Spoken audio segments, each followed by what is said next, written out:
everyone, welcome to the channel. This is Zara. मैं certified kundalini क्रिया योग टीचर हूँ, टैरो कार्ड रीडर हूँ, स्पिरिचुअल काउंसलर हूँ और ट्विन फ्लेम कोच भी हूँ। आपको इसमें से कोई भी सर्विसेज चाहिए हो तो आप मेरी वेबसाइट पे चेकआउट कर सकते हैं, सारी डिटेल्स दी हुई हैं और वहीं से मुझे कांटेक्ट भी कर सकते हैं। इस वीडियो में बात करने वाले हैं दो ऐसे स्पिरिचुअल रीजंस की जिसकी वजह से आपके हेल्थ इश्यूज़ होते हैं और आपके हेल्थ इश्यूज़ जो हैं कभी डायग्नोज नहीं हो पाते या फिर आपको कभी उसका सही ट्रीटमेंट नहीं मिल पाता है। आपने देखा होगा कि बहुत बारी हम अंदर से अच्छा फील नहीं करते, एक डिस्कम्फर्ट होता है, एक अनईजीनेस होती है बॉडी में, रेस्टलेसनेस होती है और हमें पता होता है कि बॉडी के अंदर कुछ चल रहा है, कुछ है ऐसा जो हमें समझ नहीं आ रहा। तो हम डॉक्टर को दिखाने जाते हैं, लेकिन जब ब्लड रिपोर्ट आती है तो सब कुछ ठीक आता है, कुछ भी डायग्नोज नहीं होता। डॉक्टर कहता है आप बिल्कुल ठीक है, शायद आपकी मेंटली या साइकोलॉजिकली आप एट ईज नहीं है एंड दैट्स वाई आपको लग रहा है कि आपको कोई बीमारी है।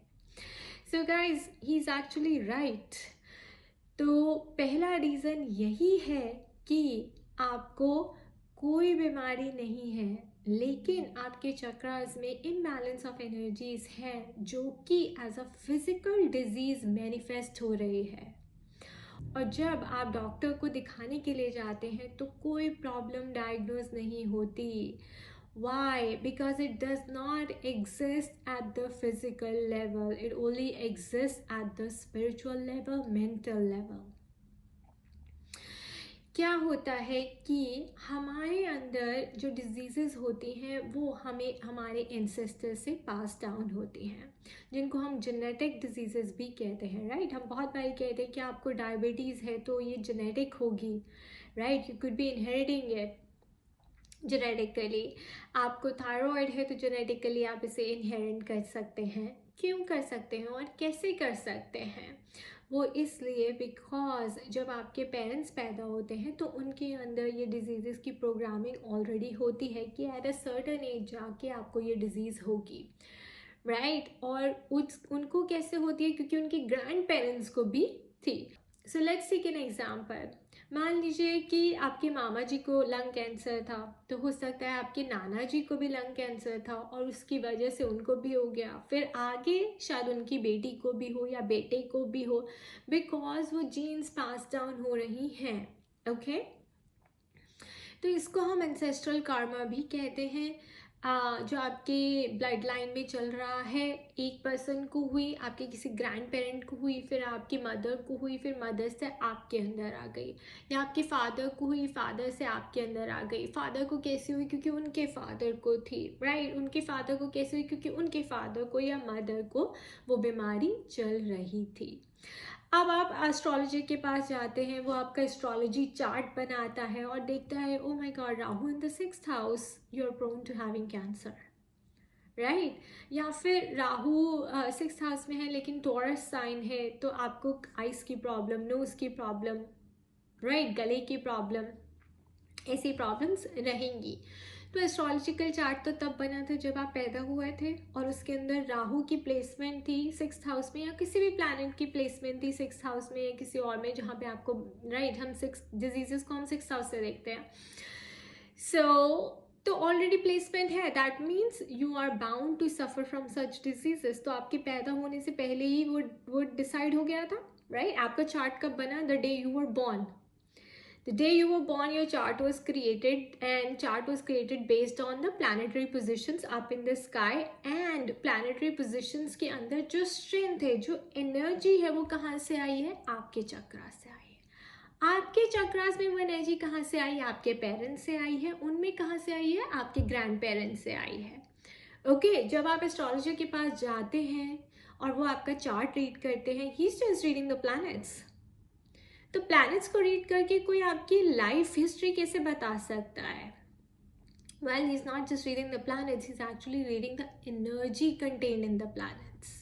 जो प्लैनेट्स की स्ट्रेंथ है वो एनर्जी रीड कर रहे हैं, और एनर्जी कहाँ से आ रही है? आपके चक्रा से, आपके सबकॉन्शियस माइंड से। तो 7 मेजर चक्रास हैं और 7 मेजर चक्रास के साथ 7 मेजर प्लैनेट्स हैं. Heart chakra is connected to Venus, third eye chakra is connected to Jupiter, crown chakra is connected to Ketu, right, and so on. तो इस तरफ 7 मेजर प्लैनेट्स चक्रास के साथ प्लैनेट्स लिंक्ड हैं, लेकिन दूसरी तरफ ये चक्रास आपकी बॉडी में एक एक ऑर्गन के साथ कनेक्टेड है. 7 मेन ऑर्गन्स के साथ कनेक्टेड है, इनफैक्ट एंडोक्राइन ग्लैंड्स के साथ कनेक्टेड हैं. ओके, सो रूट चक्र को हम एड्रेनल्स के साथ कनेक्ट करते हैं, सेक्रल चक्र को हम कनेक्ट करते हैं आपके रिप्रोडक्टिव ऑर्गन्स के साथ, सोलर प्लेक्सस को कनेक्ट करते हैं हम आपके लोअर एब्डोमेन के साथ, इंटेस्टाइन्स के साथ, स्टमक के साथ, अपर इंटेस्टाइन के साथ, एंड देन हार्ट चक्र को हम कनेक्ट करते हैं आपके लंग्स, आपके चेस्ट के साथ. Throat chakra, of course, with the thyroid gland, and then we have the third eye chakra and the crown chakra with the pineal gland, okay, attached to the pineal gland. So ये सारी चक्रास देखिए आपके glands के साथ भी connected हैं और उसको भी कंट्रोल कर रहे हैं, बिकॉज आपके ग्लैंड्स को काम करने के लिए एनर्जी चाहिए, आपके ऑर्गन्स को काम करने के लिए एनर्जी चाहिए, और वो एनर्जी उनको चक्रास से मिलती है. अब आपकी चक्रास ही क्लीन नहीं है, उनके अंदर जो है इम्बैलेंस ऑफ एनर्जीज है, ब्लॉकेजेस है, रेजिस्टेंस है. कहाँ से आई? आपके पेरेंट्स से आई, क्योंकि आपके पेरेंट्स में थी. अब आपके पेरेंट्स को, मदर को, फादर को कैंसर था, तो obviously there is a blockage, right. The prana can not move freely, there is a blockage in the flow of prana. तो वही सेम ब्लॉकेज आपको पास डाउन हो गई जब आप पैदा हुए, तो आप भी उसी एनर्जी के साथ पैदा हुए, तो डेफिनेटली एक टाइम में आपको भी कैंसर होने की पूरे चांसेस हैं. आपके फादर को डायबिटीज़ थी, तो डेफिनेटली आपको भी डायबिटीज़ होने के चांसेस हैं. डायबिटीज़ किडनी से होती है guys, when there is a kidney malfunction, kidney dysfunction, and kidney is considered as the seat of yin and yang energy in Chinese traditional medicine. Okay, and liver is the biggest detoxifying organ. Liver में हमारे stress और emotions भी stored होते हैं. तो liver ना सिर्फ food के टॉक्सिन्स को डिटॉक्सिफाई करता है, बल्कि आपके स्ट्रेस और इमोशंस को भी डिटॉक्सिफाई करता है. तो लिवर ने काम करना बंद कर दिया, तो किडनी ने भी काम करना बंद कर दिया, और लिवर के ना काम करने से थायराइड जैसी प्रॉब्लम होती है, किडनी के ना काम करने से अच्छे से डायबिटीज़ होती है, और अगर किडनीज अच्छे से काम ना करे तो फिर हार्ट फेलियर भी होता है, because kidneys have to filter the blood. अब मैं यहाँ पे एंसेस्ट्रल कार्मिक पैटर्न के फ्लो होने की बात कर रही हूँ. तो यहाँ पे एक हायरार्की बनती है. मैं आपको अपना एग्जाम्पल दूंगी यहाँ पर कि कैसे मैं आपको इतनी श्योरिटी के साथ कह रही हूँ कि जब भी आपके डिजीजेस डायग्नोज ना हो, कोई ट्रीटमेंट ना मिले, आप एक डॉक्टर से दूसरे डॉक्टर के पास भटकते रहें, 100 डॉक्टर्स के पास चले जाएं, आपकी वाइफ का मिसकैरेज हो, बच्चा ना हो 10 साल तक, there is a spiritual reason behind it, there is a karmic knot behind it, there is a psychic knot as well. Okay, so karmic knots की बात कर रहे हैं यहाँ पर. कैसे? यहाँ पे मैं अपना एग्जाम्पल दूंगी आपको. तो जब मैं बोर्डिंग स्कूल में थी तो मैं बहुत कॉन्स्टिपेटेड फील करती थी, क्योंकि वहाँ पे फाइब्रस डाइट नहीं दी जाती. तो कॉन्स्टिपेशन को हटाने के लिए मैं डॉक्टर के पास गई, तो उन्होंने मुझे लैक्सेटिव्स पे डाल दिया डल्कोलेक्स. डल्कोलेक्स लेने से मेरे स्टमक का सारा सिस्टम खराब हो गया, मेरे इंटेस्टाइन्स बिल्कुल फ्लैट हो गए, एंड इतना ज़्यादा डिपेंडेंट हो गई मैं उस टैबलेट के ऊपर कि मैं बिना उस टैबलेट के खाना डाइजेस्ट ही नहीं कर सकती थी. एक टाइम आया जब मेरी बॉडी ने बिल्कुल काम करना बंद कर दिया, इन द सेंस कि रिजेक्ट करने लग गई वो डल्कोलेक्स को, उस टैबलेट को, बिकॉज मेरे इंटेस्टाइन्स फ्लैट हो चुके थे, मेरे स्टमक में माइक्रोब्स, गट डिसबायोसिस हो गया था, लीकी गट हो गया था, and so on. Sinus issues हो गए थे, Then I used to feel heavy in my chest also, breathing problems, chronic fatigue, tiredness, and not being able to act or think coherently. ये सारी प्रॉब्लम्स डेवलप होने लग गए. फिर जब मैंने लैक्सेटिव्स छोड़ दी तो मुझे उसके साइड इफ़ेक्ट्स होने लग गए. फिर मैं खाना डाइजेस्ट नहीं कर सकती थी, मैं ग्लूटेन सेंसिटिव हो गई, मैं डेयरी सेंसिटिव हो गई, और अगर मैं खाऊं भी तो मैं बहुत ज़्यादा वेट पुट ऑन कर रही थी. अब इन सब चीज़ों के पीछे क्या कारण है, क्योंकि मैं इतने सारे डॉक्टर्स के पास गई, किसी डॉक्टर ने मेरी बात नहीं सुनी कि हाँ मुझे लैक्सेटिव्स की वजह से ये सब हो रहा है and we should heal your body, we should restructure reorganise your inner body and all. वो मुझे मल्टीविटामिन पे डाल देते थे, क्योंकि वो ब्लड वर्क करते थे, ब्लड वर्क में कुछ खास आता नहीं था, सिर्फ डेफिशिएंसी ऑफ न्यूट्रिएंट्स आती थी, और वो मुझे मल्टीविटामिन देने लग जाते। बट वो विटामिन्स कहाँ जा रही हैं? When I have leaky gut, I have SIBO, okay, and I have gut dysbiosis, तो मेरी इनर बॉडी जो है वो फंक्शन नहीं कर रही, तो मुझे दवाई लग ही नहीं रही, तो प्रॉब्लम परपेचुएट करती रहती है। सो द प्रॉब्लम मुझे यहाँ पे कैसे आई, उसके बाद मेरा डायग्नोज हुआ सीबो से मुझे डायग्नोज हुआ कि मुझे मोल्ड इन्फेक्शन भी है।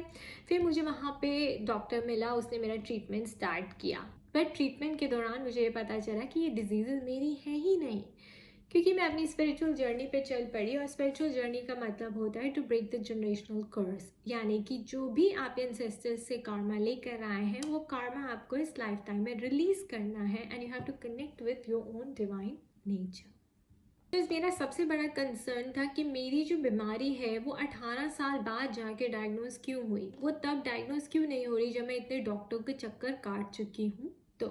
तो मुझे समझ आया कि इसके पीछे स्पिरिचुअल रीज़न है, और जब तक मैं स्पिरिचुअली इसको हील नहीं करूँगी तो ये फिज़िकली मेरे सामने किसी न किसी बीमारी के रूप में आती रहेगी।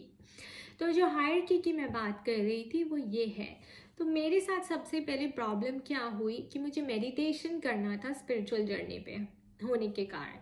अब मुझसे मेडिटेशन हो ही नहीं रहा, मैं बैठ ही नहीं पा रही। क्यों बैठ नहीं पा रही? क्योंकि मैं मेंटली फोकस नहीं कर पा रही। मैं फोकस क्यों नहीं कर पा रही? क्योंकि बहुत ज़्यादा डिस्कम्फर्ट है मेरे स्टमक में, मेरे माइंड में बहुत ज़्यादा अनईजीनेस है, रेस्टलेस है, मेरे को बहुत ज़्यादा एसिडिटी और गैस होती थी, मैं कुछ खा भी नहीं पाती थी। तो एसिडिटी, गैस और ब्लोटिंग क्यों है आपको? Because you have been on laxatives for a long long time. अब आप लैक्सेटिव्स आपने क्यों ली? क्योंकि आप कॉन्स्टिपेटेड थे। आप कॉन्स्टिपेटेड क्यों थे? That means your body is holding on to the waste, right? Constipation means your body is holding on to the waste. वो वेस्ट आपकी बॉडी से क्लियर नहीं हो रहा है on regular basis. But is it just the physical waste? Is it the waste of the food? No, guys. It is also the waste in terms of toxicity that you are carrying from your ancestors, from your parents, from your grandparents, and so forth. जब हम कहते हैं कि आपको constipation है, तो at physical level your body is holding on to the food toxins, right? But ये spiritually कैसे मैनिफेस्ट होता है? Spiritually your body is holding on to the ancestral waste in terms of unspoken feelings, unspoken desires, unresolved family trauma, arguments, issues, right? They're unhealed diseases. वो सब आपके अंदर आ जाता है, आपकी सेल्स में इम्बेड हो जाता है, एंड आपकी बॉडी को पता है। Your body listens to every word that you see, that you say, speak to it, it sees what you see and records it, right? So this is the problem. So कभी भी कोई भी disease आपको physically जो है उसके पीछे कोई ना कोई स्पिरिचुअल रीज़न हमेशा होता है, एंड मोस्टली वो होता है आपका इंडिविजुअल कार्मिक बैगेज या आपका फैमिली कार्मिक बैगेज। मैं यहाँ पर आपको एक एग्जांपल देती हूँ अपने क्लाइंट का। उनको आइज़ में प्रॉब्लम है, वो आइज़ की इतनी प्रॉब्लम हो रही है कि वो देख नहीं पाते, उन्हें ऐसा लगता है कि उनकी विजन चली जाएगी। And we looked at his astrological chart, Rahu in the 6th house in Taurus, of course, but he's brought it from past life, right? And he was meant to have this disease. Why? Because it's his karma. अब आप किसी भी doctor के पास चले जाएं और उसका इलाज नहीं है, और लोगों के लिए इलाज है, लेकिन ही टोल्ड मी कि यार मेरा इलाज नहीं हो पा रहा है। क्यों नहीं हो रहा है? बिकॉज यू हैव टू पे बैक दैट karma. मुझे 18 years लगे थे guys to deal with my diseases, to actually get rid of Candida and SIBO, and I'm still battling mold infection. because I still have to clean up my chakras. I'm still paying back the karma. Saturn sitting in the second house, Capricorn. जब तक Saturn आपके karma को पूरी तरह read नहीं कर लेगा, he will not free you. Okay, Saturn is the कार्मिक मास्टर. अगर आपको एस्ट्रोलॉजी जोड़नी है तो, बिकॉज आप बिना एस्ट्रोलॉजी जोड़े आप रह ही नहीं सकते. As above so below, right. जो ऊपर चल रहा है वो ही नीचे चल रहा है. जो आप अपने प्लैनेट्स में अपने चार्ट में लेके आए हैं वो आपके साथ हो रहा है. Your astrology, I am not into astrology, I don't do astrology. Do not contact me for reading your astrological chart. I only do tarot card reading, but I have a good sense of astrology because I have studied astrology from 3 masters.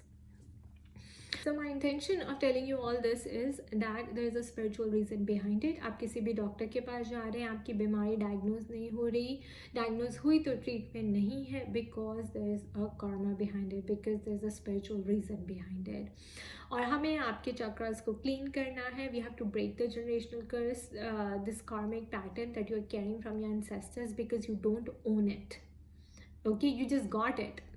तो जब मुझे पता चला ये बात, तो मैंने देखा या अपनी फैमिली हिस्ट्री में अपनी फैमिली ट्रेजेक्ट्री ड्रॉप की, और मैंने देखा कि मेरी फैमिली में और किसको है जिससे मुझे मिली है.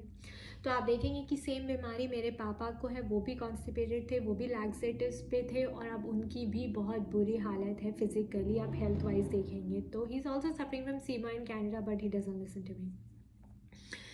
देन इससे पहले किसको थी मेरे घर में, मेरी जो ग्रैंड मदर उनकी सिस्टर को. सो ये 3 जनरेशन्स हो गई, राइट. एंड मेरे फादर, जो मेरी बुआ है, मेरी फादर की सिस्टर हैं, उनको भी ये प्रॉब्लम है. She also doesn't know it, right. But सब अपने अपने तरीके से इलाज करने की कोशिश कर रहे हैं.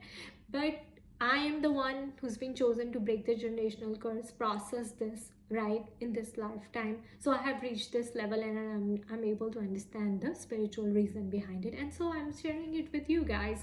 कि अगर आपको आपकी बीमारी का इलाज नहीं मिल रहा, 10 साल, 15 साल, 12 साल, 6 साल, जितना भी टाइम हो चुका है, that means universe is telling you to work on your self spiritually, clean up your subtle body, your energetic body, so that आपकी जो डिजीजेस हैं वो अपने आप ख़त्म हो जाए.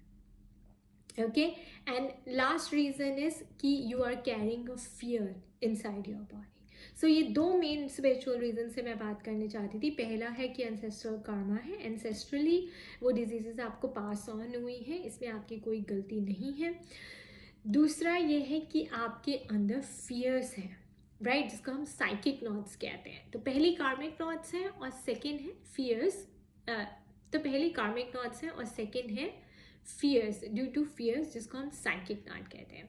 देखिए, आपने देखा होगा कि कभी भी कोई भी फैमिली में ट्रॉमा हो तो कई बार लोगों को इतना शॉक लगता है कि वो बिल्कुल क्वाइट हो जाते हैं, डिप्रेशन में चले जाते हैं, राइट. तो अब जो बीमारी है डिप्रेशन, वो एज अ फिजिकली मैनिफेस्ट हो रही है, तो क्या हमें डिप्रेशन का इलाज करना चाहिए? नहीं. We have to get to the root cause. The root cause is fear. क्योंकि आपकी फैमिली में कोई ट्रॉमेटिक इवेंट हुआ, जैसे छोटा बच्चा था 2 साल का और उसकी डेथ हो गई बहुत ही ट्रैजिक वे में, तो मदर जो है कोमा में चली गई या डिप्रेशन में चली गई, and she became quite. So that's the psychic knot. It's the fear inside that she could not deal with, or she didn't have the courage or the strength to deal with or to overcome it. Right? So हमें वो psychic knot, हमें वो fear को heal करना है ताकि उनकी आवाज़ वापस आ जाए. तो इसी तरह आपको डाइजेशन इश्यूज होते हैं, इनडाइजेशन इश्यूज होते हैं, राइट. आपके स्टमक में, आपके इंटेस्टाइन में, आपके हार्ट में. जिन लोगों को कैंसर होता है, right, cancer is stress induced, cancer is fear induced, right. Fear induced fears भी पास ऑन होते हैं आपके इंसेस्टर्स से, आपके पेरेंट्स से, आपके ग्रैंड पेरेंट्स से. और आपको ऐसा कोई फियर जो आपने इस लाइफ टाइम में पिक किया हो, ऐसी कोई बात जो आपने अपने अंदर दबा के रखी हो और आप बोलने से डरते हैं, तो जितनी भी ऐसी बातें हैं वो सब जिसको आप होल्ड करके रखते हैं, वो उनमें गांठें पड़ जाती हैं. उन गांठों को हम कार्मिक नॉट्स, साइकिक नॉट्स कहते हैं, राइट. और जैसे जैसे वो नॉट्स बनती जाती हैं तो प्राणा का जो फ्लो है वो ब्लॉक होने लग जाता है, और उसको हम कहते हैं there is an imbalance of energies in your chakras. तो हमें वो चक्रास को क्लीन अप करना है. जैसे ही चक्रास क्लीन अप होंगे तो वो फ्री प्राणा की एनर्जी फ्री फ्लो होगी, आपके ऑर्गन्स को जाएगी, आपके ऑर्गन्स भी अपने आप हील होने लग जाएंगे. So you have to heal your fears, you have to break the generational curse by cleaning up your chakras if you want to get rid of your diseases. Okay, सिर्फ disease को physical level पे कभी भी treat करने की कोशिश मत कीजिए. मैं यहाँ पे आपको एक और एग्जांपल देती हूँ. जितने भी डिप्रेशन सर्वाइवर्स हैं, यू नो दे से कि हमने एंटायर डिप्रेसेंट्स लिए हैं और हमने सर्वाइव किया है. Depression does not exist at the physical level guys, it only exist at the spiritual level. तो आप उसको दवाइयों लेकर या दवाइयाँ लेकर कभी ठीक नहीं कर सकते. इट इज़, अगर ठीक हुआ भी है and you are feeling good about it, तो वो टेम्परेरी है. There was a time that I was also diagnosed with depression and I was put on antidepressants, but I knew inside, I knew that I'm not in depression because my marriage was not working and I was not happy. My health was not working, I was not happy. My profession, my career was not working and I was not happy. तो वो unhappiness के कारण, sadness के कारण आपके अंदर इतनी knots create हो जाती हैं, इम्बैलेंस ऑफ एनर्जीज हो जाता है, जिसकी वजह से आपको बीमारियां होने लगती हैं, डिप्रेशन जैसी, या फिर यू नो आप खाना डाइजेस्ट नहीं कर पाते अच्छे से, because there is a fear sitting inside you. And वो फियर जो आपकी सेल्स को ऐसे कॉन्ट्रैक्ट कर देता है. जब आपकी सेल्स ऐसे कॉन्ट्रैक्ट हो जाते हैं तो फिर आप जितना भी खाना खाएं या कुछ भी खाएं, यू नो वो आपको लगना बंद हो जाता है. I hope you getting my point. Okay, so in a nutshell, I'm trying to say that all your physical diseases are a manifestation of imbalance of energies in your spiritual body. It is an indication that your subtle body is saying that please, I need help. Okay, so start working on your energetic body instead of treating your disease just at the physical level.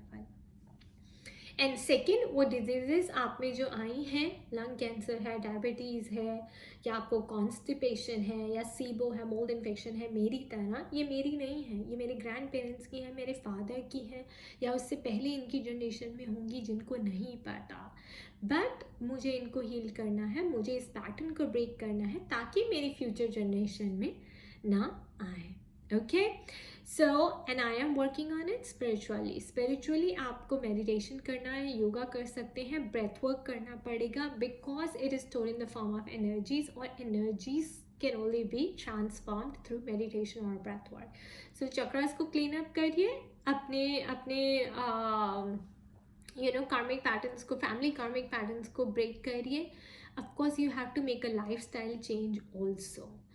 ऐसा नहीं है कि आप चक्रास को clean करते रहें, breath work करते रहें और साथ में आप प्रोसेस्ड फूड खाते रहें, सेडेंट्री लाइफस्टाइल हो. No, you have to be active, you have to get to you have to get close to your divine nature. और जितना नेचर के क्लोज हो, जितना आयुर्वेदिक टाइप ऑफ ईटिंग करें, सात्विक डाइट लें, उतनी ही जल्दी आपकी बॉडी हील होगी, because that's what it's designed for. और जो बीमारी है वो सिर्फ आपको इतना कह रही है कि अपना रिलेशनशिप अपने साथ हील कीजिए और अपने पेरेंट्स के साथ हील कीजिए and break the generational curse. Okay, और इस पे अगर आपको कोई और जानकारी चाहिए या आपको ब्रेथ वर्क कैसे करना है, उसके लिए आप मुझे कांटेक्ट कर सकते हैं. सारी इन्फॉर्मेशन मेरी वेबसाइट पे दी हुई है. मैंने एक ब्लॉग पोस्ट भी लिखा है कि how healing your fears can help you recover from your diseases. उसका लिंक मैं नीचे अटैच कर रही हूँ. आप प्लीज़ उस ब्लॉग पोस्ट को रीड कीजिए और आप समझ जाएंगे कि ये बीमारी कैसे होती है और इसको बिना डॉक्टर के पास जाए कैसे ठीक कर सकते हैं. अब कई एक्सट्रीम केसेस में आपको डॉक्टर के पास जाना भी पड़ सकता है, क्योंकि शायद आपका कार्मा है उस डॉक्टर के साथ. राइट, मैं भी इतने डॉक्टर के पास गई थी. क्यों गई थी? क्योंकि मेरा कार्मा था उनके साथ, यू नो एनर्जी एक्सचेंज होना था, मुझे उनको पैसे देने थे, मैंने पास्ट लाइफ टाइम में लिए होंगे. इसीलिए हम कहते हैं कि कई बार आप डॉक्टर के पास जाते हैं, फीस देते हो और आप ठीक हो जाते हैं, because it was your karma with him. Okay, so I wish you all the best. Thank you. Bye bye.